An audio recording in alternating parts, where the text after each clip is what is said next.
Listo, bien. Lo que nos toca trabajar el día de hoy es un tipo de pregunta que tiene que ver con la compatibilidad e incompatibilidad, ¿no? Que tiene que ver con un texto, ¿no? Este tipo de preguntas lo que mide más que todo es la información verdadera o la información falsa que va relacionado directamente con el texto, ¿no? Entonces, este tipo de preguntas no hay que, o sea, en este tipo de preguntas se tiene que tener en cuenta todas las ideas del texto, o sea, no hay que descuidar ninguna idea, ¿no? Porque de alguna parte del texto podríamos ver la información verdadera o la información falsa que se está mencionando de cosas que se está mencionando en el texto, ¿no? Entonces, acá hay un poquito la definición donde nos dice que es la coincidencia o no coincidencia, ¿no? De un enunciado con el contenido del texto, ¿no? Entonces, hay una información compatible que es cuando se va a asociar el mensaje literal o explícito del texto con una información implícita del texto, ¿no? Entonces, cuando hablamos de, esto lo voy a ver luego, ¿no? Cuando hablamos algo de explícito, lo explícito tiene que ver con la información literal, tal cual nosotros lo encontramos en el texto, ¿no? La información literal. Y lo implícito, lo que está por acá, eso ya tiene que ver con una información inferencial, ¿no? Con una inferencia, ¿no? Lo implícito, una inferencia. Entonces, en esos dos casos, ya, en esos dos casos, la información es compatible, ¿no? O sea, información verdadera. Es verdadera ya porque el texto lo dice literalmente y es verdadero porque se concluye a partir de la información que te está mencionando el texto. Entonces, es una información verdadera, ¿no? E incompatible es lo contrario, ¿no? Muy bien, es una información que se va a contradecir o es una información que va a tergiversar lo mencionado, ¿por qué? Lo mencionado por el autor, ¿no? Entonces, la contradicción y la tergiversación son informaciones que no condicen con el texto, son informaciones, ¿qué cosas? Son informaciones falsas, ¿no? O sea, en otras palabras, lo que te pide, ¿no? Es la información verdadera, ¿sí? La información verdadera con el texto y la información de cosas, la información falsa, ¿no? Eso es lo que te están pidiendo. Entonces, es falso cuando se contradice o cuando tergiversa una información y es verdadera cuando la información es tal cual te aparece en el texto, que es literal, y cuando es una inferencia, ¿no? Entonces, eso es lo que se va a trabajar el día de hoy. Entonces, lo que tenemos que tener en cuenta, como dice acá, no tengo que descuidar ninguna idea. Tengo que tener en cuenta la idea principal y las ideas secundarias, ¿no? Porque la información que te pueden pedir como compatible o incompatible puede partir de cualquier parte del texto, ¿no? Entonces, es indispensable y es necesario que se pueda, que se pueda leer todo el texto y entender cada una de las ideas, ¿no? Pues justo lo que te mencionaba por acá por lo de compatibilidad, ¿no? La información compatible es una información de cosas, es una información verdadera, ¿sí? Muy bien, de acuerdo de cosas, de acuerdo a la información literal, que es la información expuesta o la información inferencial, ¿no? Entonces, la información expuesta se maneja de dos maneras, ¿no? La repetición literal, tal cual aparece en el texto, ¿no? Y un parafraseo, ¿no? Esas son las dos maneras como se presenta una afirmación expuesta. Entonces, ¿eso qué quiere decir, profe? Eso quiere decir que si en el texto, ¿no? Aparece la frase esta, ¿no? Aparece en el texto X, Y, Z, ¿no? Imaginemos que eso aparece en el texto, entonces una información compatible por repetición literal es que te aparezca lo mismo, ¿no? En la alternativa, es decir, que te aparece X, Y, Z, ¿no? Entonces es lo mismo. Entonces es una información compatible por literalidad. Tal cual aparece en el texto, aparece en la alternativa, ¿no? Eso es literalidad, ¿ya? Y lo otro es que sea qué cosa, sea por parafraseo, que es lo que más se maneja, ¿no? ¿Y qué cosa es parafraseo? Decirte lo mismo que te dice en el texto, en la alternativa te lo dice, pero te lo dice de otra forma, te lo dice de otra manera, ¿no? Entonces, es de repente aparece X, Y, Z y aparece de repente, ¿no? Las últimas, ¿no? Tres letras del abecedario. Las últimas tres letras del abecedario. Entonces, cuando te dice las últimas tres letras del abecedario, te está diciendo lo mismo, no te está diciendo X, Y, Z, pero te lo dice de otra manera, ¿no? Te lo dice de otra forma. Entonces, esa información también es compatible, ¿no? Pero ahí es compatible por el tema de qué, por el tema del parafraseo o una frase equivalente. Entonces, de cualquiera de las dos formas se puede presentar. Pero de esas dos formas, la que más se presenta en una comprensión de lectura, ¿no? Cuando es compatible es por el parafraseo. Eso es lo que más se maneja, ¿no? Entonces, eso es incompatible. Y la otra es por inferencia, cuando literalmente no aparece ni parafraseado, sino se entiende que es una conclusión a partir de la información que el autor te está dando, ¿no? Entonces, si en el texto aparece este enunciado, ¿no? Que los alumnos ¿no? Los alumnos dieron una buena evaluación. Eso te dice el texto tal cual, ¿no? Literal, ese es el enunciado, ¿no? Dieron una buena evaluación. Entonces, una alternativa por inferencia podría ser la siguiente, ¿no? Una información compatible por inferencia podría ser la siguiente. Yo podría colocar acá, ¿no? Los alumnos dieron una buena evaluación, ¿no? Entonces se puede deducir que los alumnos están satisfechos. ¿No? Se puede concluir eso, ¿no? Satisfechos. Punto. Entonces, eso es una información de cosa. Eso es una información compatible por conclusión, ¿no? Que a partir de un enunciado, a partir de una parte del texto, de repente de todo el texto, se puede llegar a una información nueva, ¿no? Entonces, eso también es una información compatible por inferencia, ¿no? Que también se maneja dentro de la parte de cosas, dentro de la parte de comprensión de lectura. Entonces, en otras palabras, como te mencionaba, lo que te van a pedir es la información de cosas, la información verdadera, pues, ¿no? Eso es lo que te piden. Acá yo tengo un breve chiquito ejemplo, ¿no? Donde mencionamos qué cosa, mencionamos algunos tipos de compatibilidad, ¿no? Gonzalo nació y vivió en un pueblo campesino del Perú y desde muy niño sintió afición por la lectura. Entonces, cuando te dice, Gonzalo gustaba de la lectura desde muy pequeño, eso es una información compatible, ¿no? ¿Y por qué compatible? Porque el texto lo dice, ¿no? Porque el texto lo está mencionando. Entonces, a partir de la información que te dice el texto, entonces es una información compatible, es una información verdadera, ¿no? ¿Sí? Entonces, cuando te dice información expuesta, o es literal o es parafraseada, una de las dos, ¿no? Pero te lo dice el texto. Entonces, si te lo dice el texto, tiene vinculado con el texto, condice con el texto, entonces es una información compatible o una información verdadera, ¿no? Y la otra, cuando te dice Gonzalo vivió más de 60 años, si nos damos cuenta, en ninguna parte del texto, en ninguna parte del enunciado, de este enunciado, nos dice que vivió más de 60 años, no lo dice. Pero se puede inferir, se puede concluir. Entonces, la inferencia también está considerada como una información compatible. Profe, ¿y de dónde lo infiere eso? De acá, ¿no? Muy bien, cuando te dice los años, 1909 se entiende que es el año donde nace y 1972 es el año donde muere. Entonces, a partir de estos datos, de esta información, se puede concluir o se puede inferir esta información, que Gonzalo vivió más de 60 años. Entonces, esas dos formas, ¿sí? Es la que se da a través de qué, a través de los textos, el tema de la compatibilidad, ¿no? ¿Y cómo te das cuenta que es una información compatible? Por la forma de preguntar, ¿no? O sea, acá te coloco un formulario de preguntas, ¿no? Estas son las formas como uno puede darse cuenta que la información que vas a marcar es una información verdadera, ¿no? Entonces, en conclusión, me piden qué cosa, me piden el enunciado verdadero, eso es lo que dice, ¿no? Entonces, el texto te puede preguntar, ¿no? La interrogante puede ser, ¿es coherente con el texto? ¿Es convergente? ¿Es congruente? ¿Es afín? ¿Es concordante? ¿Se condice? ¿No? Entonces, esas son las formas como se puede preguntar.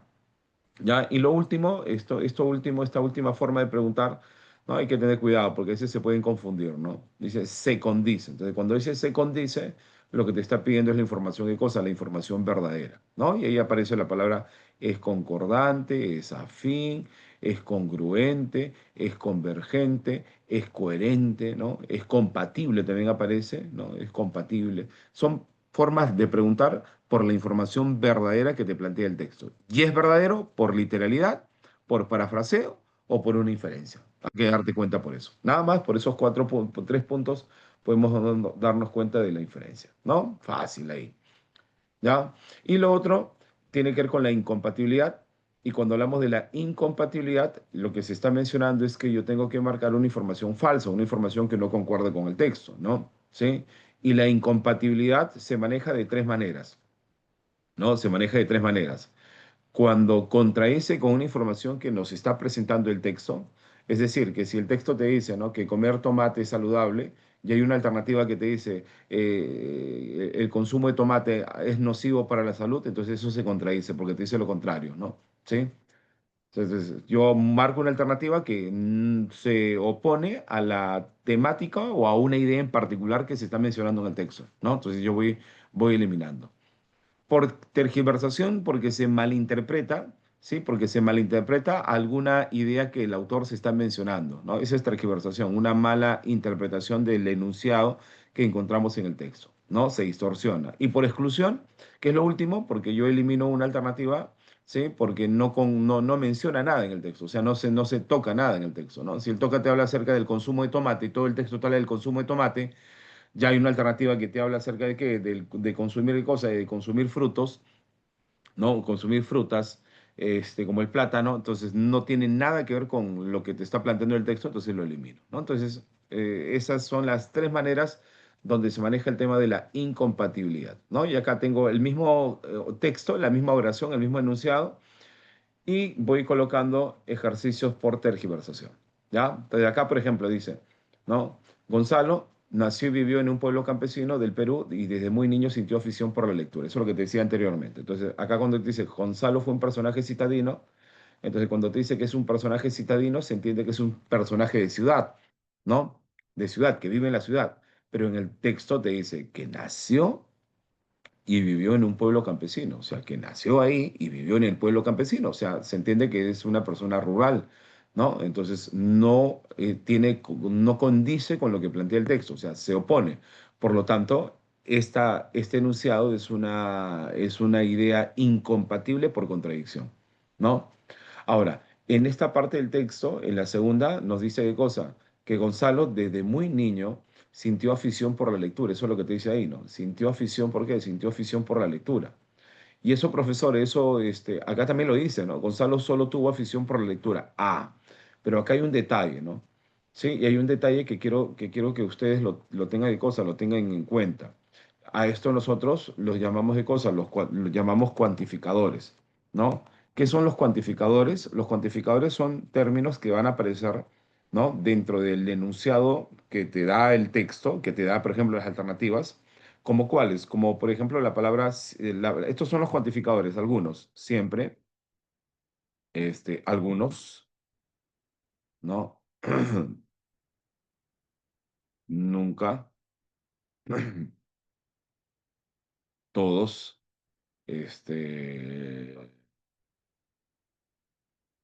solo, ¿ya? Estos son algunos de los cuantificadores, ¿no? Universales que se utilizan dentro de la parte de lectura.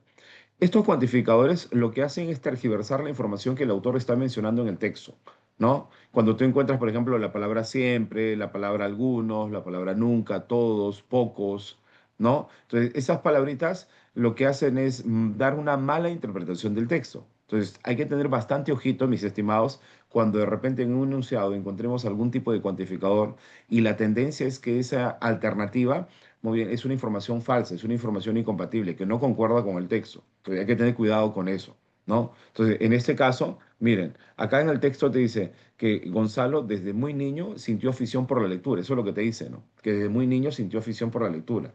¿Y qué es lo que ocurre? Que dentro del enunciado te dice de cosas, te dice que Gonzalo solo tuvo afición por la lectura. Entonces, ese solo lo que está haciendo es tergiversar o dar una mala interpretación del enunciado, ¿no? Porque en ningún momento del texto te dice que solo, muy bien, solo tenía cosas, solo tenía esa inclinación, que solo le gustaba la lectura. Lo único que te dice es que sintió afición por la lectura, pero podría haber sentido afición también por otro tipo de actividades, que no lo menciona el texto, que no lo dice, o sea, te lo dejo abierto.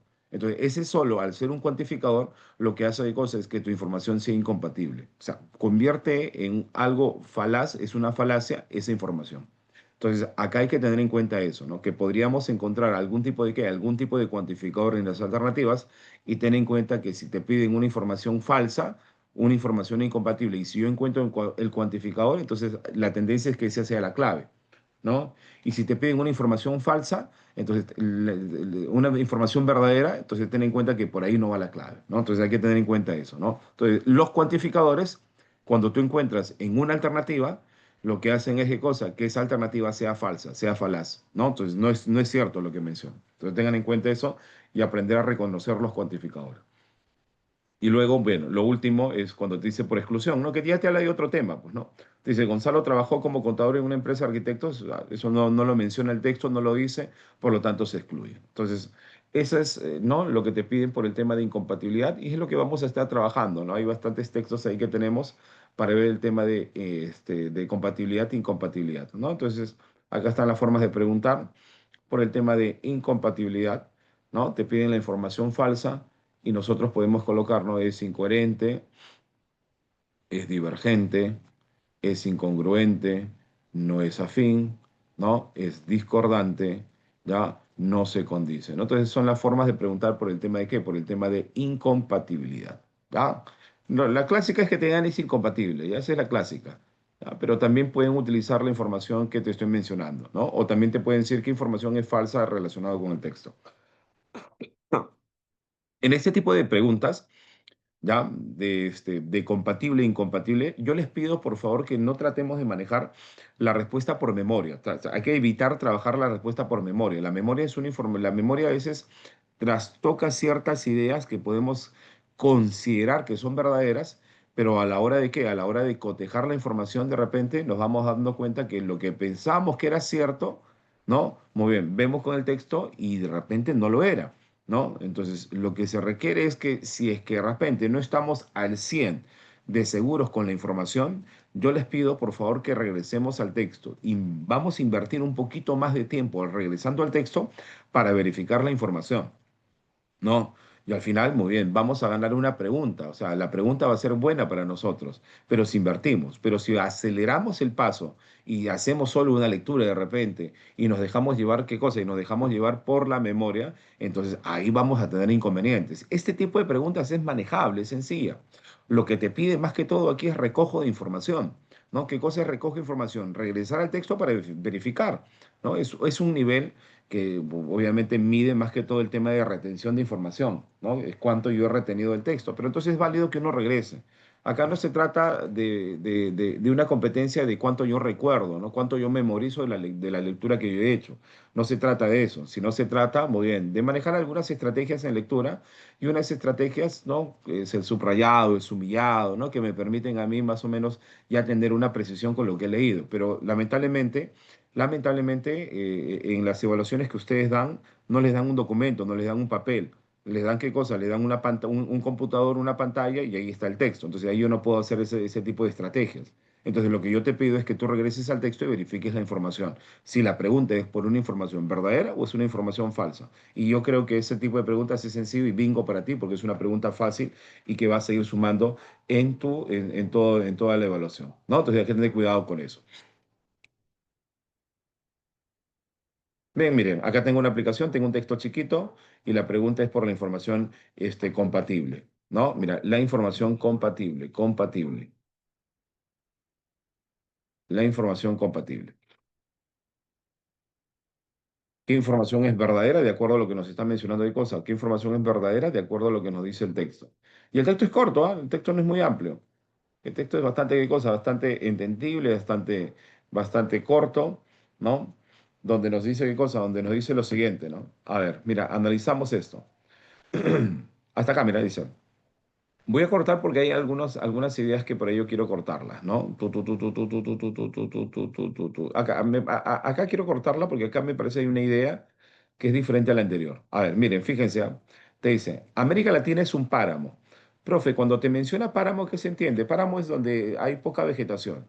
O sea que América Latina, al decir páramo, por el contexto no tiene que ver con el desierto, ¿sí? Sino que produce poco.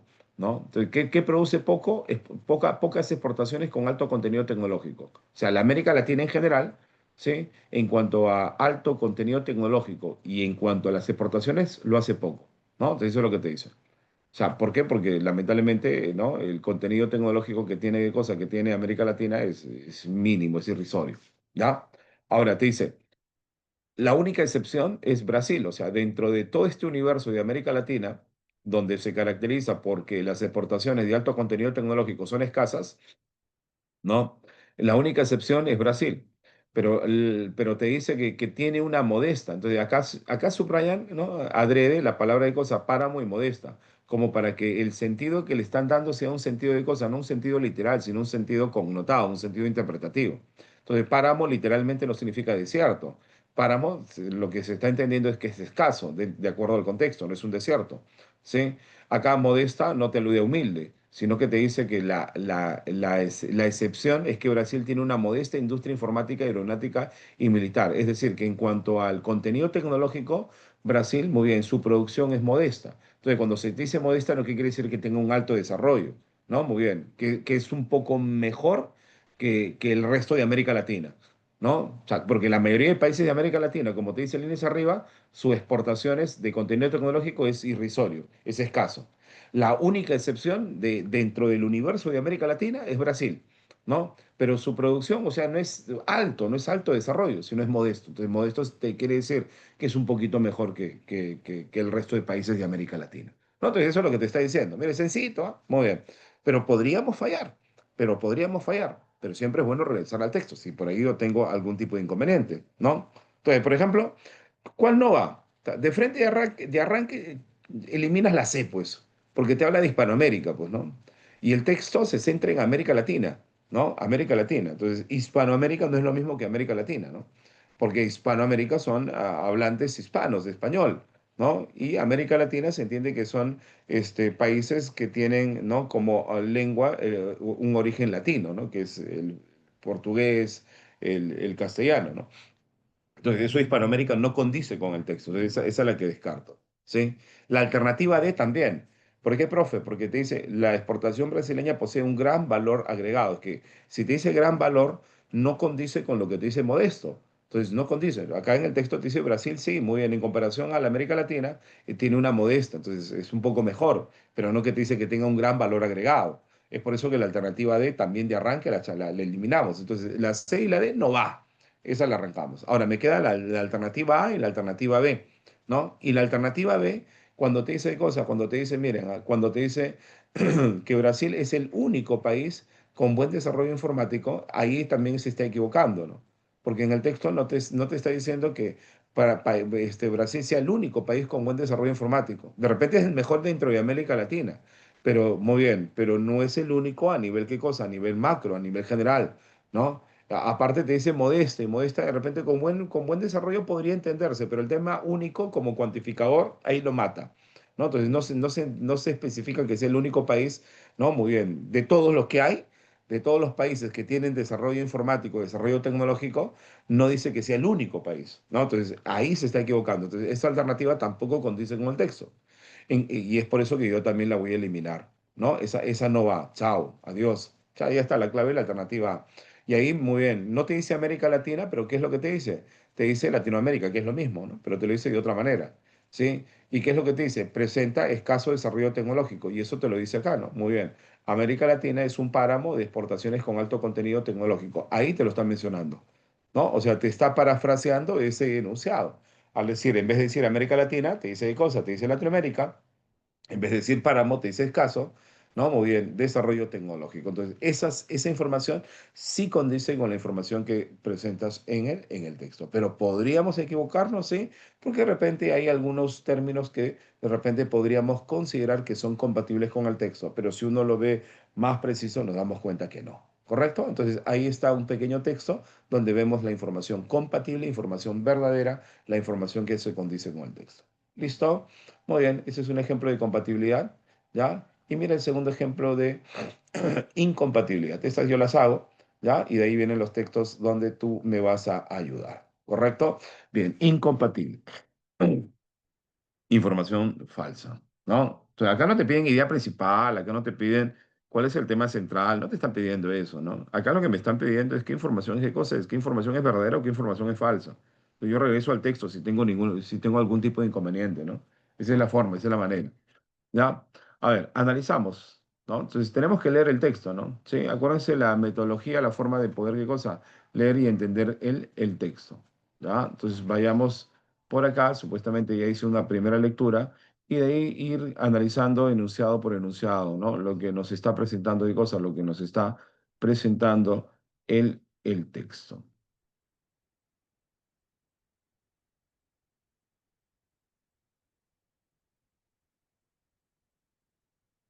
Bien. Así repito. A ver, vamos por acá. Primera unidad informativa que debería ser por acá, vamos a ver. Dice, aunque la mayoría de las personas están familiarizadas con eufemismos relativamente inocuos, como pasó a mejor vida por murió o hacer el amor por tener relaciones sexuales, algunos eufemismos pueden realmente llevar algo más a confusión o incluso ser maliciosos. Primera unidad informativa, el autor de qué te habla me habla acerca del uso de eufemismos.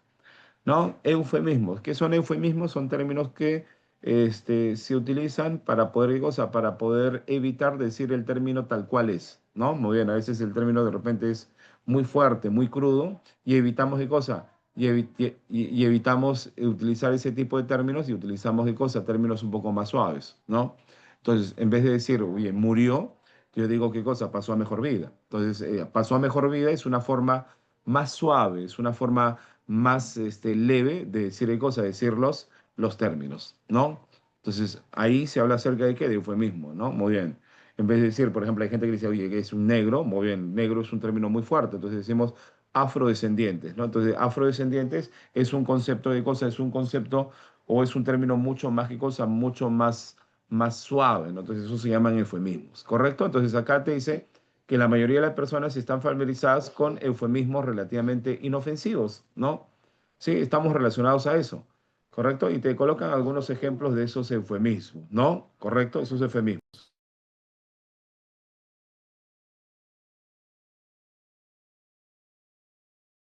Ya, muy bien. Entonces, seguimos por acá. Entonces dice, pero dice que algunos eufemismos pueden realmente llevar a algo, algo más que a una confusión o incluso ser maliciosos. Entonces, algunos eufemismos podrían, ¿cierto? Algunos eufemismos, ¿qué podrían? Podrían llevarnos a dónde? A una confusión, ¿sí? O de repente algunos eufemismos podrían ser de cosas maliciosos. Esa es la característica de algunos eufemismos, ¿cierto?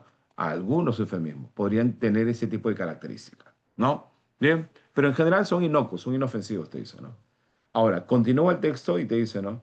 Cuando un eufemismo puede llegar tan lejos que se convierte en una mentira, ¿no? O sea, un eufemismo puede llegar tan lejos, ¿no? Esta forma de decir las cosas tan suave puede llevar tan lejos que se puede convertir un eufemismo en una mentira, ¿no? Y cuando solo hay cosa es una forma de maquillar la verdad, ¿no? Bien, eso es lo que nos dice. Ahora, aquí comienzan los siglos en los cuales, ¿no? Se está utilizando estos eufemismos dentro de un campo económico, ¿no? Y miren por acá, eso lo quiero por acá pintar. Miren, los eufemismos ya se utilizaban, según el texto, en el siglo de cosa, en el siglo XIX, ¿sí? Siglo XIX. ¿No?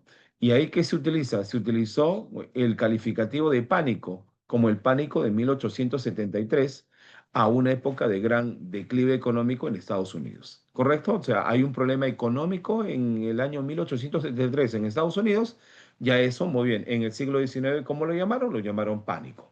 ¿Correcto? Entonces, el término pánico es un eufemismo que se utiliza para una época de declive, de caída económica en Estados Unidos. ¿En qué siglo? En el siglo XIX. Mira, a partir de esa fecha, sí, siglos pasados ya se utilizaba de cosa los eufemismos. Dice, después del colapso económico subsiguiente a la quiebra de la bolsa de 1929, sin embargo, la preocupación era evitar el pánico y el caos. Por lo tanto, aquel estado se calificó con el nombre más suave. O sea, otro tema, ¿qué cosa? Otro problema económico, otra caída económica. Por lo tanto, ¿cómo se nombró a eso? Ya no le como, tomaron qué cosa, ya no lo llamaron pánico, sino lo llamaron depresión, ¿no? Entonces, otra caída económica, otro declive económico, ¿cómo se llamaron? Depresión, ¿no? Entonces, ¿dónde se utilizó? En el año 1929. Después, depresión vino a significar ese momento concreto de extrema dificultad económica en el decenio de 1930, y los políticos detestaban esos recuerdos y asociaciones negativas. O sea, hubo otro problema, muy bien, económico, y los políticos ya no querían utilizar esa palabra porque les traía malos recuerdos, ¿no? Por lo tanto, utilizaron de repente otro eufemismo, ¿no? Para poder, o sea, para poder manejar ese tipo de características, ¿no? Entonces, en consecuencia, y ahí viene lo último, ¿no? Los declives económicos del 58, del 73, del 82 y el 91 se convirtieron en recesiones, ¿no? Recesiones. O de repente la llamaron, ¿qué cosa? Burbuja inmobiliaria. Entonces, este tema de recesiones, burbuja inmobiliaria, depresión, por aquí le ponerán pánico, ¿no? Muy bien, pánico, vendrían a ser eufemismos que ya se utilizaba, muy bien, para evitar qué cosa, alarmar a la gente con el tema económico, con la caída económica. Entonces, no decían, oye, pucha, que tenemos una caída económica, tenemos un declive económico, entonces, no, eso de repente era muy fuerte, ¿no? Entonces utilizaban otra forma más leve de describir ese momento. ¿no? Como para que la gente no entrara de cosas, no entrara en preocupaciones. Entonces, ahí se está hablando acerca de ese tipo de eufemismos, de uso de términos suaves en el campo económico. ¿Y cuándo lo utilizaban? Ojo, no lo utilizaban ya reciente, lo utilizaban a partir del siglo XIX. Entonces, eso es lo que nos dice el autor en el texto, ¿no? Entonces, ¿qué información es incompatible? ¿Qué información no concuerda con el texto? La alternativa C, al toque, nada más, ¿sí? Profe, ¿y por qué esa alternativa? ¿Por qué la alternativa C? Es que la alternativa C no, se contradice con lo que plantea el texto. ¿Y por qué se contradice? Porque nos dice que el uso de expresiones eufemísticas es un fenómeno muy reciente. Es un fenómeno muy reciente, no es muy reciente, pues. ¿Por qué? Porque este uso de expresiones eufemísticas dentro del campo económico ya se utilizaba a partir del siglo XIX, 1873, ¿no? Entonces, no puedo decir que es muy reciente. Entonces, eso se contradice con lo que plantea el texto. Y se asume, y se asume, mis estimados, que las demás alternativas, la alternativa A, la alternativa B y la alternativa D, sí son ciertas, son verdaderas con lo que te menciona el texto. ¿Por qué, profe? Porque mira, la alternativa de cosas, la alternativa A lo dice el texto, ¿no? Una expresión eufemística puede ser condenada moralmente, profe, pero eso literalmente no lo dice. Acuérdate que la literalidad muchas veces es inferencia, perdón, es compatible, pero también es compatible las inferencias. Y la alternativa A, por inferencia, es compatible. ¿Por qué, profesor? Porque en el texto, y aquí aparece, ¿no? Cuando te dice qué cosa, que un eufemismo puede llevarnos a una confusión e incluso a ser maliciosos, mira aquí dice maliciosos, entonces si yo digo que un eufemismo es malicioso, lo estoy condenando moralmente. Estoy diciendo que es malo y al decir que es malo lo condeno moralmente. Entonces la alternativa A es una información compatible por inferencia. No por literalidad, es por inferencia. Entonces, eso es verdadero. Se queda la A. Maquillar la verdad es una forma de proferir una mentira, también lo dice, ¿no? Por acá lo voy a ver, por acá lo dice el texto, a ver dónde lo encuentro, ¿no? Por acá también lo dice, acá está para buscar mi puntero, ¿no? Por acá lo dice, acá, ¿no? Cuando un eufemismo puede llegar tan lejos que se convierte en una mentira y cuando solo es una forma de maquillar la verdad. Lo dice, ¿no? Maquillar la verdad es una forma de proferir una mentira y lo dice en esta parte del texto. Y la última, el uso de algunos eufemismos puede llevarnos a confusión también. Antes de malicioso te habla de confusión. Entonces, algunos eufemismos pueden realmente llevar a algo más que a confusión, sí, y eso también lo menciona el texto. O sea, la alternativa A, la alternativa B, la alternativa D son informaciones compatibles, están relacionadas con el texto, y una no la es, que es la alternativa C. ¿Correcto? Entonces, ahí estamos viendo este tema de qué, de compatibilidad e incompatibilidad. Si se dan cuenta, es muy sencillo. La idea es simplemente regresar al texto, ahí está el trabajo, entender el texto, obviamente, ¿sí? Y si es que merece la pena, ¿no? La inversión de tiempo de regresarlo, hazlo, con toda confianza, ¿sí? Porque las preguntas no, no son mucho, muy complicadas. Bien, ahora, vayamos ahora con la práctica. Ya, acá tengo, de este texto tengo, sí, tengo tres preguntas de este texto, de este primer texto, y lo que me están pidiendo en el texto número uno, fíjate, mira, lo que me están pidiendo en el texto número uno dice, determine cuál de los siguientes acertos son afirmaciones, cuál de las siguientes afirmaciones sobre Popper, que es el sujeto de quien se habla en el texto, sobre Popper, ¿sí? Guarda compatibilidad con el texto anterior. Es decir, de acuerdo a lo que yo voy leyendo en el texto, hay una alternativa que sí es verdadera, hay una alternativa que sí es cierta de acuerdo a lo que menciona en el texto. Una es falsa y esa es la que vamos, perdón, me piden la información verdadera, una es verdadera, las otras cuatro son falsas, ¿no? Entonces, ¿qué afirmación? Relacionado a lo que te dice Popper, es verdadera de acuerdo al texto. Compatible, verdadero. Cuatro son falsas, uno es verdadero. ¿Listo? Entonces, les dejo este ejercicio. Sí, te doy un tiempo ahí para poder entender el texto, comprenderlo y de ahí ver la información y cosa, la información verdadera, ¿no? Entonces, una vez que ya entendemos bien este texto, ya las otras dos y tres van a ser mucho más fáciles, ¿no? Entonces, la primera parte es un poquito más, vamos a demorar un poquito más porque tenemos que leer todo el texto, ¿ya? Entonces, comenzamos con el texto número uno.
Muy bien. A ver, vamos con el texto número uno. ¿Alguien tiene alguna alternativa?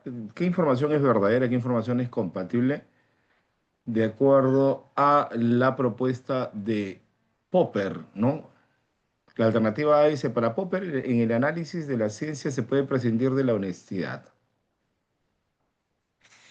La B te dice, Karl Popper sostiene que los científicos deben exhibir un radical compromiso. La alternativa C te dice, la honestidad intelectual, según Popper, se funda en buscar los contraejemplos. La alternativa D, la posición de Popper, no popperiana, defiende la teoría de Newton con una verdad absoluta. Y las creencias científicas profundas revelan el máximo nivel de racionalidad lógica. ¿Cuál de esas cinco no concuerda con lo planteado por nuestro amigo Karl Popper? ¿No? A ver, primera unidad informativa, hasta acá. ¿Ya? Dice, la importancia de Popper radica principalmente en haber comprendido todas las implicaciones del colapso de la teoría científica mejor corroborada de todos los tiempos, la teoría de Newton de la gravitación. Ah, punto. Mira, entonces, la importancia de Popper, ¿en qué radica? ¿No? Principalmente dice, radica en que él ha entendido, ha comprendido, ¿sí? Las implicaciones de que del colapso, ¿no? De la destrucción, de la eliminación, ¿ya? De la teoría científica mejor corroborada de todos los tiempos, ¿no? ¿Y cuál ha sido la teoría mejor corroborada de todos los tiempos? La teoría mejor fundamentada, la teoría mejor argumentada de todos los tiempos, ¿cuál ha sido? La teoría de Newton de la gravitación. Entonces, esta teoría de Newton de gravitación, que ha sido de cosa, que ha sido destruida, que ha sido eliminada, según lo que nos dice por el tema del colapso, ese entendimiento de esa destrucción de esta teoría, ¿no? Muy bien, es lo importante, muy bien, de Popper, ¿no? La importancia que tiene Popper. Vamos a ver, eso es lo que nos dice. Desde su punto de vista de Popper, ¿no? Que es el sujeto del cual se habla en el texto, la virtud no estriba en ser cauto para evitar errores, sino en ser implacable para eliminarlos. Entonces, acá el autor nos habla acerca de que no se trata de que evitemos los errores, sino de qué, de eliminar, ¿no? De eliminar esos errores, de evitar esos errores. Eso es lo que nos está, ¿qué cosa? Eso es lo que nos está mencionando, ¿no? De evitar los errores. A ver, dice lo siguiente, ¿no? Audacia en las conjeturas por una parte y austeridad en las refutaciones por otra. Esa es la receta de Popper, ¿sí? ¿Qué se entiende por eso? Con audacia en las conjeturas, crear nuevas teorías científicas, crear nuevas hipótesis científicas. Y austeridad en las refutaciones, ¿qué cosa es? Muy bien, que esas teorías tienen que ser refutadas, que esas teorías tienen que ser contradecidas, ¿no? Ahora, habla el autor acerca de qué? De la honestidad. La honestidad intelectual no consiste en intentar atrincherarse o establecer la posición propia probándola o haciéndola probable. Más bien, la honestidad intelectual consiste en especificar con precisión las condiciones en que estaríamos dispuestos a abandonar nuestra posición. Punto. Popper habla de una honestidad intelectual, ¿no? ¿Y en qué consiste esta honestidad intelectual? La honestidad intelectual para Popper no consiste en que yo tenga que atrincherarme, defender radicalmente una teoría. No consiste en esto, ¿no? Por eso viene, ¿no? No consiste en atrincherarse o establecer la posición propia, muy bien, sobre una teoría, sino en qué consiste. La honestidad intelectual consiste en especificar con precisión las condiciones en que estaríamos dispuestos a abandonar nuestra posición. ¿Qué quiere decir esto, profe?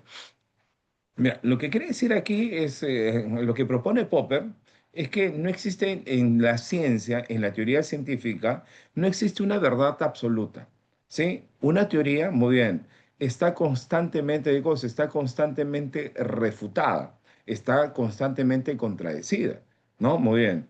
Y si obviamente esa teoría, ¿no? Se contradice, o sea, no puede salir de esa contradicción, no puede salir de esa refutación, la eliminamos.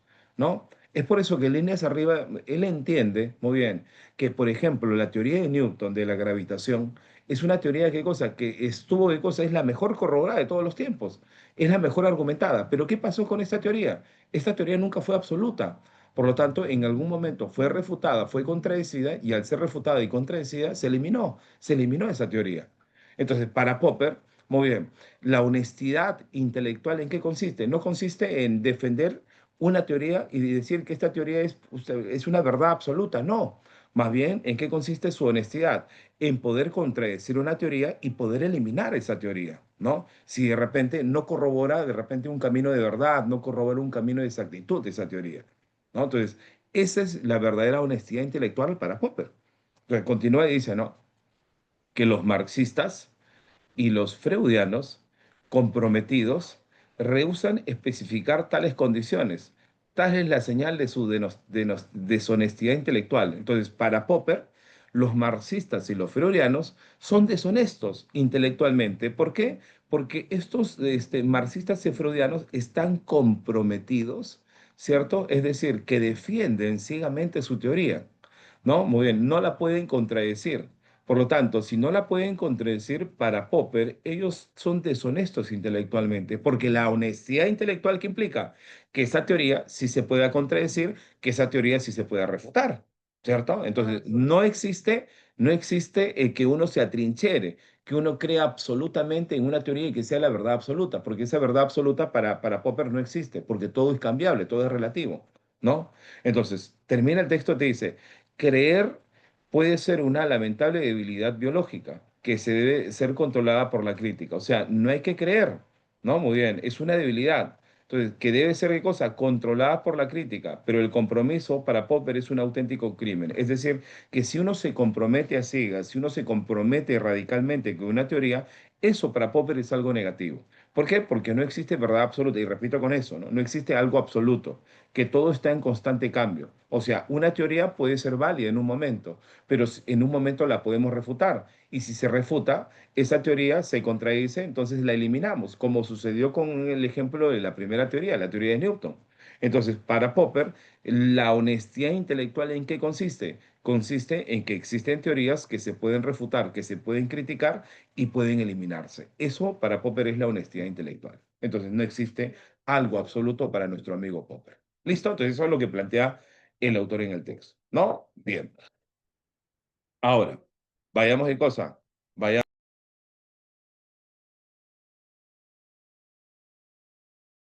vayamos a la primera. ¿Sí? Determine cuál de los siguientes enunciados es compatible con el texto. A ver, mira, para Popper, en el análisis de la ciencia se puede prescindir de la honestidad.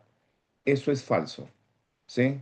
Porque para Popper yo no puedo prescindir. ¿Qué quiere decir prescindir? Dejar de lado la honestidad. ¿Y la honestidad en qué implica? En que yo tenga que refutar y criticar una teoría. Y si es necesario, eliminarla. Entonces, para Popper, yo tengo que prescindir de la honestidad. Eso es falso. Es todo lo contrario. Muy bien. Popper tiene que ir de la mano con la honestidad. No tiene que cosa, no tiene que prescindir de la honestidad. ¿No? Entonces, esa es una información que no se condice con el texto, es decir, es una información falsa. Entonces, yo lo voy a, ¿qué cosa? Yo la voy a eliminar. Esa no es porque me piden la compatible. ¿Listo? Bien. Siguiente, la alternativa B. ¿Qué es lo que nos dice? Karl Popper sostiene que los científicos deben exhibir un radical compromiso. También es falso. ¿Por qué? Porque el autor critica más bien a los marxistas y freudianos. ¿Por qué? Porque están comprometidos con su ideología, están comprometidos con su teoría. Y para Popper no debe haber un compromiso radical, ¿sí? Muy bien. ¿Por qué? Porque como no existe algo absoluto y todo es relativo y todo puede ir cambiar, todo se puede refutar, todo se puede criticar, entonces para Popper no está de acuerdo de cosa en que deba existir un compromiso radical. Es por eso que la alternativa B tampoco es correcta. Karl Popper sostiene que los científicos deben exhibir un radical compromiso. Eso no es cierto, ¿ya? Eso se descarta. La alternativa C. La honestidad intelectual, según Popper, se funda en buscar contraejemplos. Profe, esto de contraejemplos no lo entiendo mucho. Ya, contraejemplos es contradicciones, ¿sí? Críticas, refutaciones, ¿no? Entonces yo voy a colocar acá, a ver, ¿sí? ¿Qué cosas son contraejemplos? Son las críticas que uno hace, ¿sí? Son las críticas, ¿ya? ¿Sí? Crítica, ¿sí? Son refutaciones, ¿ya? Son contradicciones, ¿ya? ¿Eso tiene que ver con qué? Eso tiene que ver con el tema de qué, con el tema de con el tema de los contraejemplos. Y según Popper, una honestidad intelectual va relacionado a que se puede refutar, se puede contradecir una teoría, sí. Entonces, la alternativa C, al decir contraejemplos, entonces eso va relacionado con la honestidad intelectual, ¿no? O sea, honestidad intelectual, ¿qué implica? Que yo una teoría la tenga que contradecir, que una teoría yo la tenga que refutar. Muy bien. ¿Sí? Entonces, eso sí es cierto. La alternativa C sí es cierta. Hasta ahora se la C es cierta por el tema de contraejemplos. La alternativa D, la posición de Popper, ¿no? Defiende la teoría de Newton como una verdad absoluta, falso, pues, ¿no? O sea, no existen verdades absolutas para Popper. Y la teoría de Newton es una verdad absoluta. ¿Por qué? Porque se criticó, se eliminó. Entonces, es una información falsa. ¿Ya? No va.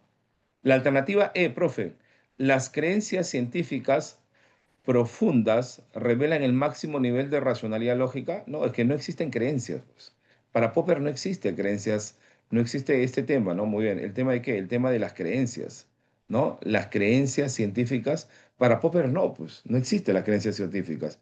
Y aparte, esas creencias no van a dar a conocer el nivel de racionalidad. Más bien, el nivel de racionalidad lógica va relacionado con el tema de las críticas, va relacionado con el tema de qué, de los contraejemplos, ¿no? De la refutación que se hace a una teoría científica. Entonces no tiene que ver mucho con las creencias. Por eso esa información también, ¿qué cosa es? Es falsa. Entonces, de las cuatro, mira, de las cinco alternativas, las que yo estoy marcando con X, esas no condice con el texto, son informaciones incompatibles. Por lo tanto, la información que sí es verdadera sería la alternativa C, y esa es la respuesta. Bien, tututun, tutun. Entonces, hay más que todo un poquito entender la teoría de Popper, ¿no? Ir oración por oración. Hay textos que son así, ¿ah? Que son complicaditos. Entonces, la recomendación siempre es analizar el texto oración por oración para tener un mejor entendimiento. ¿Listo? Muy bien. Dejo de lado esto y si tienen alguna duda me lo dicen. Si no, vamos con la pregunta número 2. ¿Ya? Pregunta número 2. Es incompatible con el pensamiento epistemológico popperiano sostener. Me dicen lo incompatible, ¿no? Entonces se entiende que aquí hay una información de cosa. Hay una información falsa y las cuatro informaciones son verdaderas, ¿ya? Hay cuatro informaciones verdaderas, una es una información falsa y me piden cuál de las cinco alternativas es la falsa. Ahí te doy unos minutos, un minuto ahí creo para que tú puedas ver cuál sería la información incompatible.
Ya, muy bien. Vamos con la pregunta número 2.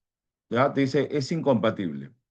A ver, la respuesta aquí sería, a ver, la alternativa de esta clave, ¿no?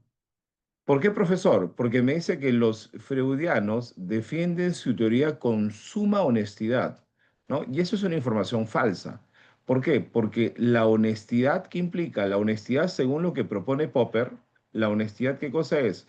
¿Consiste qué cosa? ¿En qué consiste? Consiste en criticar, consiste en refutar y no quedarse con una verdad absoluta, ¿cierto? Y eso no ocurre con los marxistas, pues, ¿no? Porque por acá lo plantea y ¿qué es lo que te dice?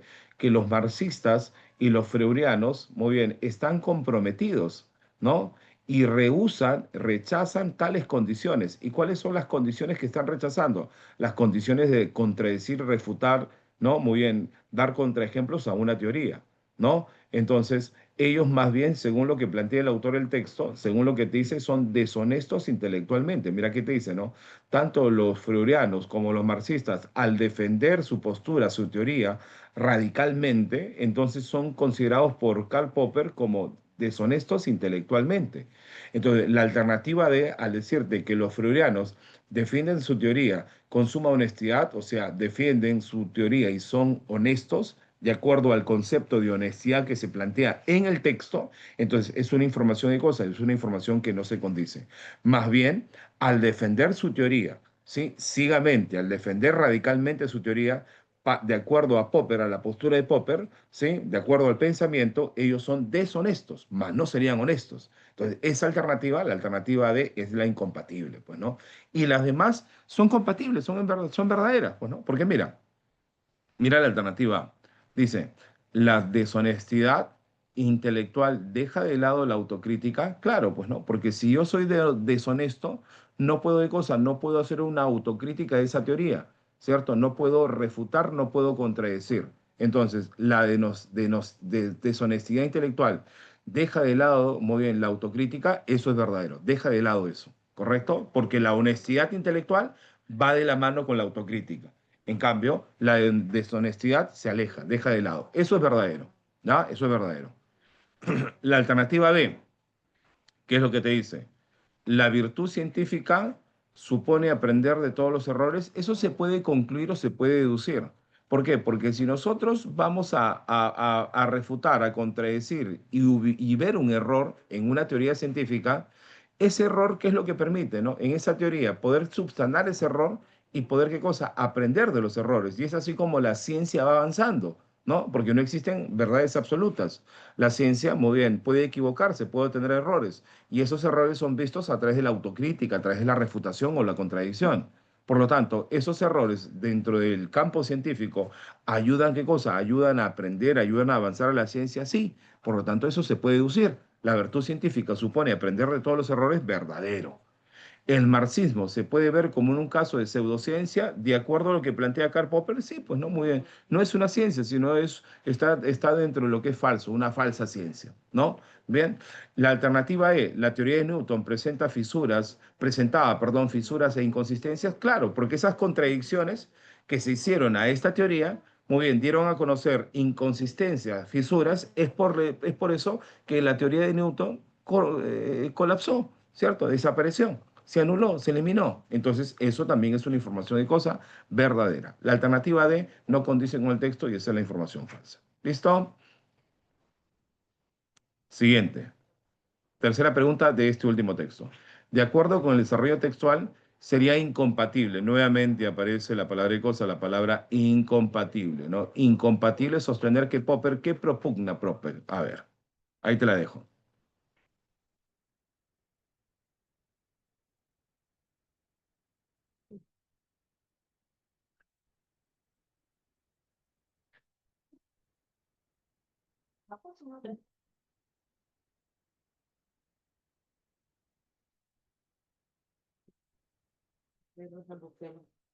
¿Los qué? Ah, le está diciendo a tu mamá para llevarte solito, los dos a Charlo. ¿Qué dices? Ah, vete con tu vieja, bueno.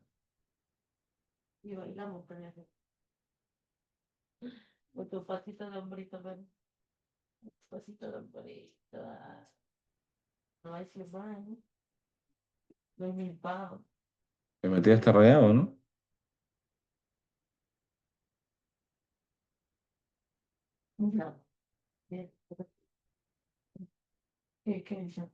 Me ha dicho que mañana va a ir al proceso de foto. Por ahí no lo hago, ¿no? Allá, y que viene que peinarse. Y dice que no peina. Entonces yo voy a ir a por que te voy a peinar, no, no. Hablo un poco más, porque voy a zampar. Era adolescente, adulto ya. Ay, voy a mandar afuera ahí con el perro. Y me voy a estar, me voy a entrar. No, no, no, ya tiene que la tarde temprano estudiar y va a renegar porque tienes que todo. Ya, tenía que a mí, dice que niña tenía que declamar su poema, pero no ha querido. La papá no se me ha declamado su poema.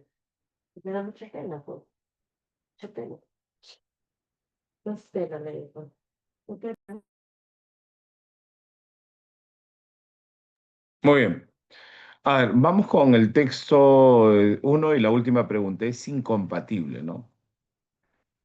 O sea, que hay cuatro que son verdaderas, ¿no? Ahí la respuesta, mira, la respuesta que yo tengo para la pregunta número tres es esta alternativa, la E, ¿no? El dogmatismo en la ciencia, ¿no? Y cuando hablamos de dogmatismo, eso estamos mencionando qué cosa, que el dogmatismo, ¿qué es lo que nos menciona? Que existe una verdad absoluta, ¿no? Sí, una verdad que no se puede contradecir, absoluta, ¿no? Y tú sabes que según la postura, como te explicaba, de Karl Popper, para Karl Popper no existen verdades absolutas. O sea, uno no puede atrincherarse de una verdad, porque las verdades son relativas, se van a contradecir las teorías científicas, ¿no? Entonces, nunca fue absoluto la teoría de Newton, ¿sí? Porque si hubiera sido absoluto la teoría de Newton, una verdad absoluta, entonces nunca hubiera colapsado. Entonces, ¿por qué colapsó? Porque las teorías, muy bien, están en constante experimentación, están en constante refutación, ¿no? Y cuando de repente se encuentra un error, ¿no? Por esa autocrítica, por esos contraejemplos, entonces esa teoría no tiene consistencia, por lo tanto desaparece, como sucedió con la teoría de Newton. Entonces, para Karl Popper, lo absoluto no existe y el dogmatismo va relacionado con lo absoluto. Entonces, cuando yo digo el dogmatismo en la ciencia, entonces eso va en contra de la postura de la propuesta de Karl Popper. Entonces, esa alternativa, la alternativa E, es la información falsa, ¿no? En cambio, las alternativas A, B, C y D sí serían informaciones ciertas. ¿Por qué? A ver, dice, el rigor lógico en el debate. Claro, ¿no? Muy bien, porque tiene que haber cuestionamiento, ¿sí? Y ese cuestionamiento es parte de qué? Es parte de lo que propugna Popper, ¿no? Con el tema de qué? De la honestidad intelectual. Eso es cierto. La B, la honestidad intelectual también, ni qué decirlo, eso lo dice, ¿no? La refutación también, ¿no? ¿No? Y la crítica también, o sea, la posibilidad de crítica, la refutación, la honestidad intelectual, el debate son parte de la propuesta de Popper, ¿sí? Pero en cambio el dogmatismo no, y eso es una información incompatible. ¿Listo? Entonces de ahí se va esa alternativa. Bien, miren, entonces estamos viendo el tema de compatibilidad y incompatibilidad. Entonces, si es necesario, como les mencionaba, podríamos regresar al texto y verificar qué cosa, verificar esa información. Bien, texto uno, chao. Si hay alguna pregunta me dicen.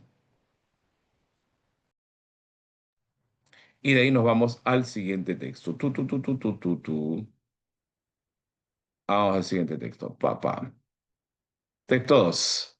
Esto es un ensayo de Julio Ramón Ribeiro, ¿no? Es por eso cuando el autor dice, guarda algún tipo de compatibilidad con el ensayo de Ribeiro, decir que entre cultura y erudición, ¿qué cosa hay, no? Hay alguna afinidad, hay una identidad, hay un sinónimo, hay una antítesis, que es una oposición, una yuxtaposición, que los dos conviven dentro de un mismo contexto, ¿no? ¿Sí? Conviven, hay una hilación, una relación, ¿sí? Entonces eso es lo que nos dice, ¿no? Entonces, ¿cuál de las cuatro, cinco alternativas va relacionado o es compatible con lo que plantea de cosa el autor en el texto? ¿Ya? Entonces ese texto es un poquito más asequible porque el anterior entraba más que todo al tema científico, al tema filosófico, ¿no? Sí, entonces acá es un poco más asequible porque esto ya tiene que ver con un ensayo, es más literal, más narrativo, ¿ya? Entonces, vayamos al texto número 2. A ver, quiero leer sus claves para poder cuál de esas sería la respuesta adecuada. Ya, vayamos al texto número 2.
Muy bien. En el texto número 2, esto es un poquito más asequible, ¿no?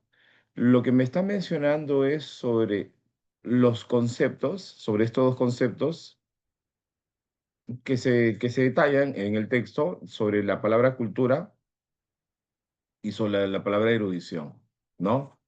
¿Qué relación se establece, no muy bien, entre la palabra cultura y erudición, ¿no? Y la respuesta ahí de esta pregunta, de la número 4, sería la alternativa de, esta es la respuesta, ¿no? Una antítesis.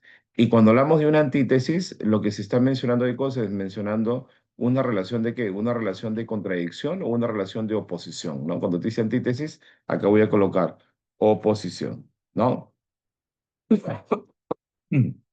Oposición, ¿ya? Eh, ¿Por qué, profe?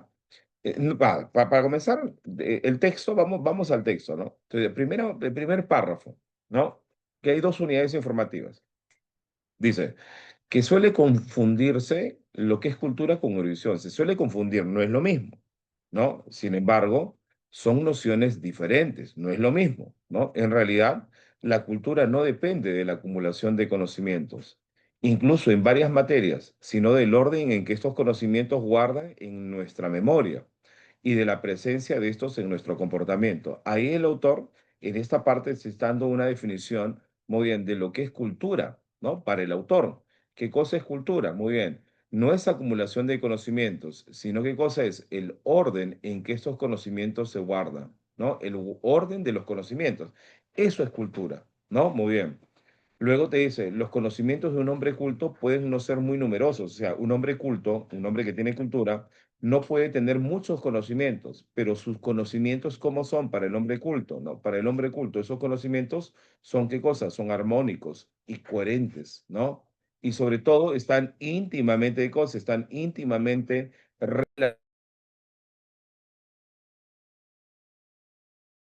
están íntimamente relacionados entre sí, ¿no? ¿Correcto?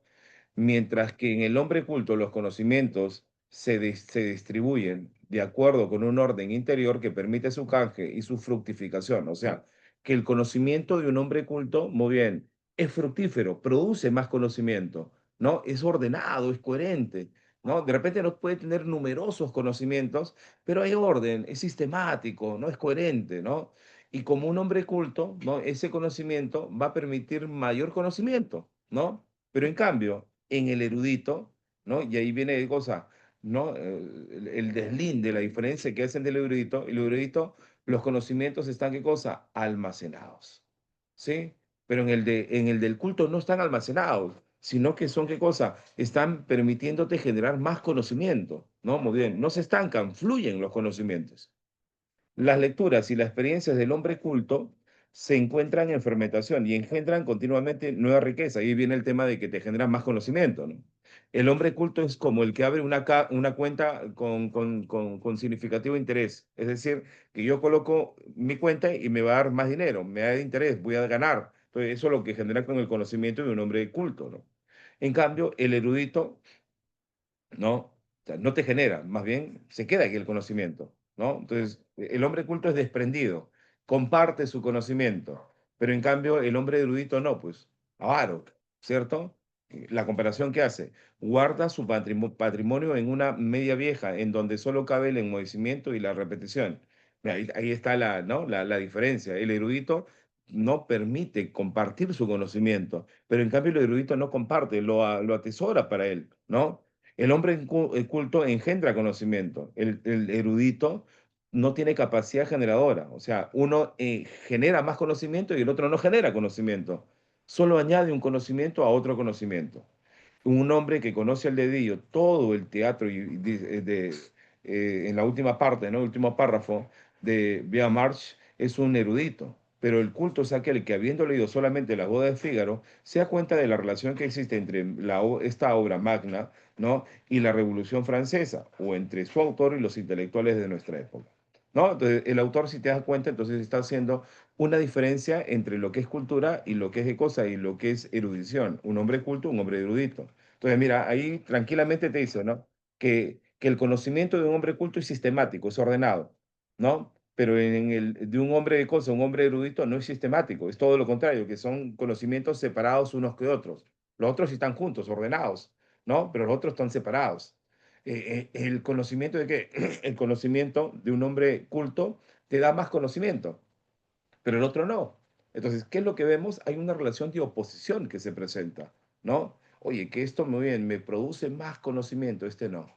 Muy bien, el otro comparte, el otro no lo hace, ¿no? Muy bien. Entonces, ahí hay un tema de qué, de oposición. Es por eso que cuando me preguntan en la 4 que cuál de las 5 alternativas guarda compatibilidad con el ensayo entre cultura y erudición, van a decir que entre cultura y erudición, ¿qué cosa hay? Una antítesis. ¿Y qué cosa es una antítesis? Hay una oposición entre el concepto de cultura y el concepto de erudición, ¿no? No, pues, no son sinónimos para nada, ¿no? No hay identidad, no hay afinidad, ¿no? Muy bien. Podría ser la E, pero particularmente esa convivencia se da por una oposición, ¿no? Porque justaposiciones que existen en un mismo contexto, pero lo que precisa el autor en el texto es que son separados, que son opuestos. Por eso la respuesta a la alternativa D, ¿ya? Antítesis.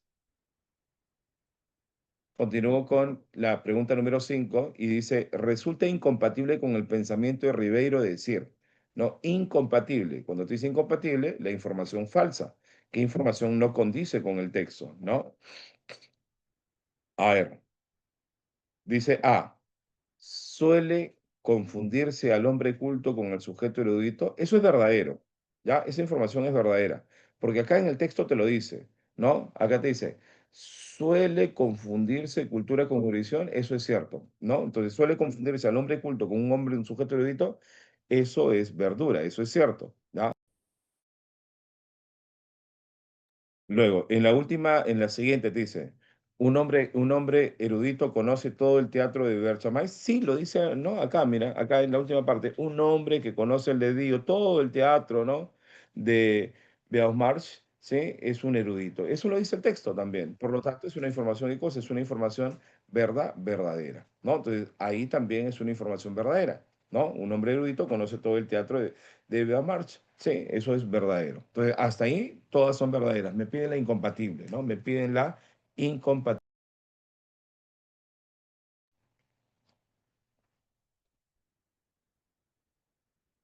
La alternativa C. Y esa es la respuesta. Esta es la respuesta. En la pregunta número 5, la clave de la alternativa C. Profe, ¿y por qué la alternativa C? Porque es incompatible. Cuando te dice cultura y erudición son esencialmente indiscernibles, ¿qué quiere decir indiscernibles? Que no existe ninguna diferencia. O sea, cuando te dice indiscernibles es que entre cultura y erudición no hay ninguna diferencia. Y esa es una información falsa, pues, porque en el texto describe la diferencia que existe entre la cultura y la erudición. Sí hay diferencias. Entonces, al decirte que principalmente o esencialmente no hay diferencias, son indiscernibles, entonces eso es una información falsa. La C se va, no es. La D, la cohesión de saberes es un rasgo inequívoco de la cultura. Claro, ¿no? Muy bien. ¿Por qué, profesor, cohesión de saberes? Y va relacionado con la cultura. Es que la cohesión es que los conocimientos, sí, que tiene un hombre culto, ¿qué cosa? Vas cohesionado, es coherente, es ordenado, es sistemático. A eso alude cohesión.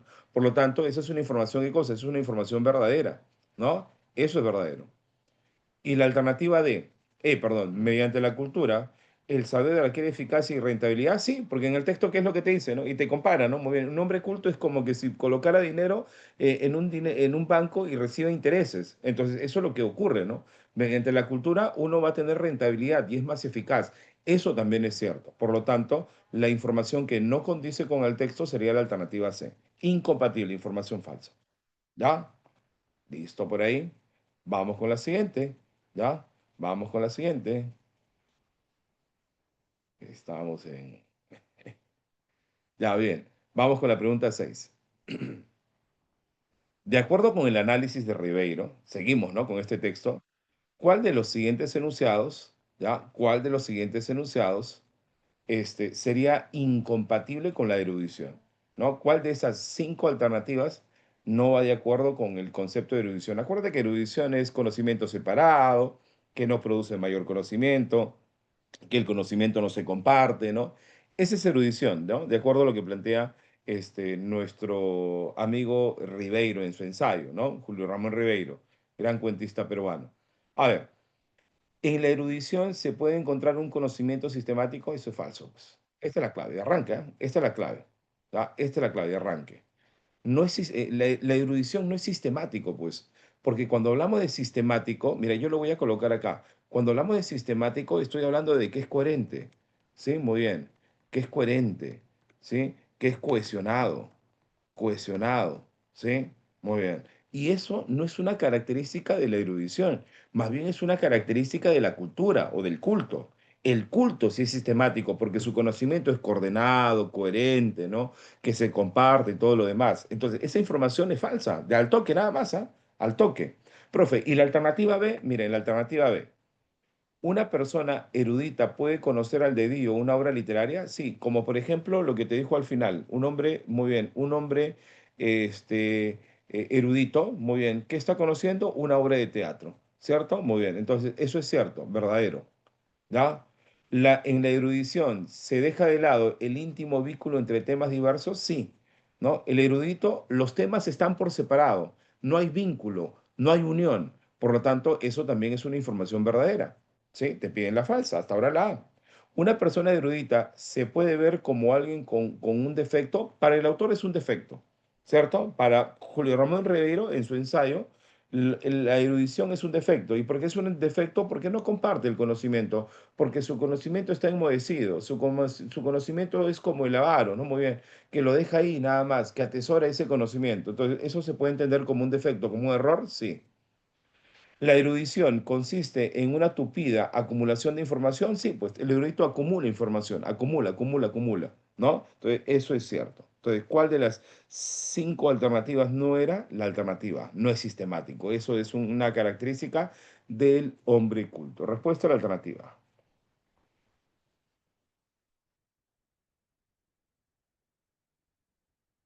Ay, ay, ay. Vamos con la siguiente. Texto 3. ¿Ya? ¿Ahí cuántas preguntas tengo? Tengo dos preguntitas. ¿Ya? A ver, te dejo para que la leas. Mira, está fácil, está. Me piden la información compatible. ¿Ya? Compatible en la primera. ¿Ya? Es compatible con la lectura cerebral que los félidos. ¿Ya? Muy bien. Cuidado con ese término. Una cosa es félidos y otra cosa es felinos. ¿Ah? ¿Sí? Tener cuidado con eso. ¿Ya? Los términos. Vamos con la pregunta número 7. Vamos.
Muy bien, texto 3.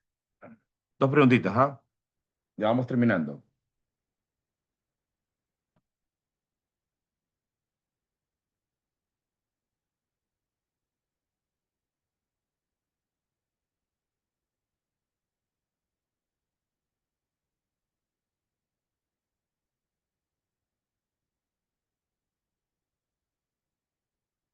Muy bien. A ver.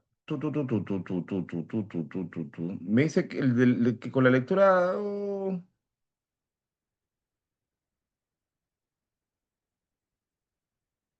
ahí tengo duda. A ver, vamos. Exponen sus garras cuando van a cazar a sus presas. Están divididos en dos familias, panterinos y felinos. Suelen ser más esbeltos y ágiles que los panterinos. Tienen garras retráctiles sin registrar excepción alguna. Son animales mucho más fuertes que otras especies. A ver, me habla de los félidos, ¿no? A ver, voy al texto ya, un poquito, para poder ver, ¿no? Ir eliminando, ¿no? Porque por ahí hay cuatro que son falsas y una es verdadera. Si la tienes, me envías. Primera unidad informativa te dice, toda la vida, me envían la alternativa de Bolivia, ¿no? Ya, dice, toda la vida hemos pensado que animales como los leones o los tigres son felinos, pero científicamente hablando no lo son. En realidad deberíamos referirnos a estos animales como félidos, ¿no? Entonces, los tigres, ¿no? Por ejemplo, ¿no? Los leones pertenecen a este grupo llamado félidos, ¿no? ¿Ya? Y los félidos son una familia de mamíferos carnívoros que se diferencia principalmente por la forma del cráneo. Entonces, los félidos son una familia de mamíferos que la diferencia principal son por los cráneos, cuerpo musculoso con extremidades muy flexibles, ¿no? Y especialmente por el hecho de poseer garras retráctiles, lo que significa que pueden sacarlas cuando las necesitan y ocultarlas dentro de una vaina cuando no las usan, ¿ya? Gracias a lo cual se desgastan menos que las de otras especies, puesto que también son más frágiles en comparación. ¿Listo? Solo hay una excepción dentro de este grupo de félidos, ¿no? Que tienen esas características. ¿Cuál es el guepardo, ¿no? Cuyas garras son semi-retráctiles para permitirle un mejor agarre a la hora de realizar giros rápidos cuando caza. No, ya que es también el animal más rápido de esta familia y que le sería imposible moverse así con las garras retraídas. ¿Bacán? ¿Listo? Ahora, los félidos, ¿no? Dice, a su vez se dividen en dos subfamilias, ¿ya? ¿Cuáles son esas dos familias? Los panterinos, ¿ya? Y los felinos. ¿Ya? Lo que les diferencia principalmente a estas dos subfamilias, ¿no? Es qué cosa es la capacidad de rugir. O sea, gracias a que su laringe posee unos tendones elásticos que les permite emitir sonidos, ¿no? Entonces, ¿quiénes van a rugir? Los panterinos, ¿no? Muy bien, esa es la diferencia que existen con los felinos, ¿no? Además, suelen tener un tamaño mayor y una musculatura más desarrollada aquí en los panterinos, haciéndoles mucho más fuertes. En contraparte, los felinos suelen ser, ¿qué cosa? Mucho más esbeltos y ágiles, ¿no? Entonces, las características de los panterinos es porque rugen, porque tienen una laringe con tendones elásticos, tienen el tamaño y la musculatura, ¿no? Esas son las características de los panterinos y los felinos suelen ser más esbeltos y ágiles. Mm. A ver, me dice la compatible, ¿no? ¿Ya? Aseverar que los félidos.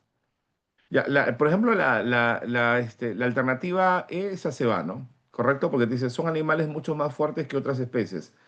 Eso no lo podemos determinar, ¿no? Porque aquí a la comparación es con los de su misma familia. Entonces, al decir son animales mucho más fuertes que otras especies, eso es falso, pues no se puede determinar. ¿Tienen garras retráctiles los félidos? Sí, ¿no? Tienen garras retráctiles los félidos, pero sin registrar excepción alguna, eso es fácil, porque hay una excepción, lo que leí. ¿Cuál era la excepción? El guepardo, ¿no? Entonces, esa es la excepción, eso es falso. ¿Suelen ser más esbeltos y ágiles que los panterinos? No. Los que son esbeltos y ágiles vienen a ser los felinos, ¿no? Los felinos. Los felinos, acá te dice, suelen ser más esbeltos y ágiles, más no los félidos. Entonces, eso también es incompatible. ¿Ya? La alternativa B, están divididos en dos familias, panterinos y felinos. Ya, eso como que no me cuadra. ¿Sabes por qué no me cuadra? Porque en el texto te dice acá, mira, te dice están divididos en dos subfamilias, ¿no? Y acá el texto te dice familias. Entonces no es lo mismo, ¿no? ¿Sí? ¿La familia cuál es? La familia es la familia a la que pertenecen son los félidos, ¿no? Esa es la familia, ¿no? Porque acá te dice, ¿no? Los félidos son una familia de mamíferos, ¿no? Y esta familia está dividida en otras dos subfamilias, ¿no? ¿Y cuáles son esas dos subfamilias? Los panterinos y los félidos, o los felinos, ¿no? Entonces, esa no concuerda, por eso tampoco la voy a tomar en cuenta. ¿Listo? Clave, la alternativa A, que no está muy clara, ¿no? Pero se puede deducir, ¿no? O sea, esta alternativa A como una especie de inferencia, ¿no? Dice, exponen sus garras cuando van a cazar a sus presas, ¿no? Sí, entonces cuando hay una parte del texto que nos dice, ¿no? Que sacan las garras y luego las retraen, entonces se puede asumir que, muy bien, van a utilizar esas garras para poder, cosa, para poder ir a la casa, para poder buscar su alimento, ¿no? Entonces, como una especie de inferencia, se puede sostener la alternativa de cosa, la alternativa A, avioncito. ¿Ya? Con eso nos quedamos. Vamos con la siguiente. Esta es la siguiente pregunta. 8. ¿Es compatible con la lectura sostener que los felinos?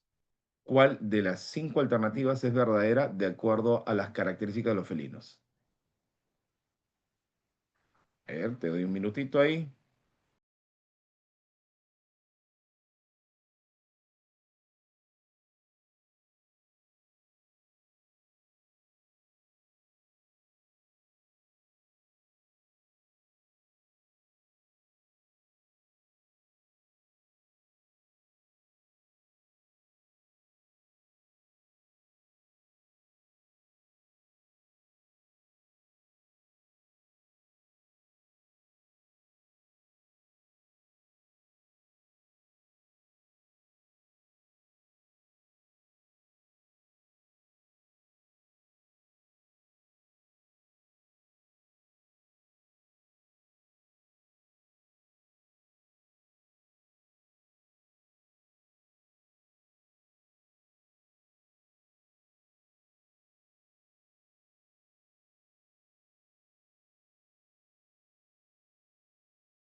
Muy bien. ¿Cuál es la clave? ¿Qué clavecita tienen por ahí en la número 8? ¿Es compatible con la lectura sostener que los felinos?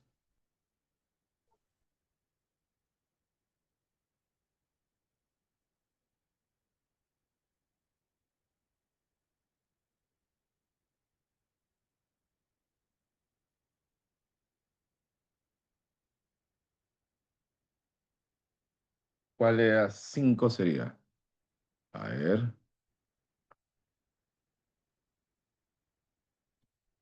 A ver, ¿les parece si marco como clave, a ver, la alternativa C, ¿no? Cuando te dice, no tienen tendones elásticos en su laringe. Eso es cierto, pues, ¿no? Porque los felinos no tienen, los felinos no tienen tendones elásticos en su laringe. No tienen, pues, ¿no? Porque los que tienen los tendones vienen a ser los panterinos. ¿no? Los panterinos tienen tendones, acá te dice, ¿no? Poseen, muy bien, en su laringe poseen unos tendones elásticos que les permiten emitir este sonido. Entonces, ahí te dice, ¿no? Entonces, los panterinos, ¿qué es lo que poseen? Unos tendones elásticos que les permiten emitir sonido, ¿no? Pero en cambio, al decir que no tienen tendones elásticos, esto es una información de cosas, es una información verdadera. No lo tienen, ¿no? Y las demás son las falsas, pues, ¿no? Carecen de semejanza con los panterinos, eso es falso, ¿no? Sí hay una semejanza. ¿Por qué? Porque pertenecen a una misma familia, ¿no? Poseen garras retráctiles y semi-retráctiles. No, muy bien, eso también es falso, ¿no? Muy bien. Sí, ellos no lo tienen, ¿no? Lo tienen los primeros, los félidos, ¿no? Bien, ¿tienen una musculatura más desarrollada? No, pues ellos se caracterizan más que todo por lo esbelto y los ágiles, ¿no? Entonces, eso también es falso. ¿Se diferencian de los félidos científicamente? Tampoco, ¿no? Es una información falsa. Entonces, la respuesta a la alternativa C, Colombia. ¿Correcto?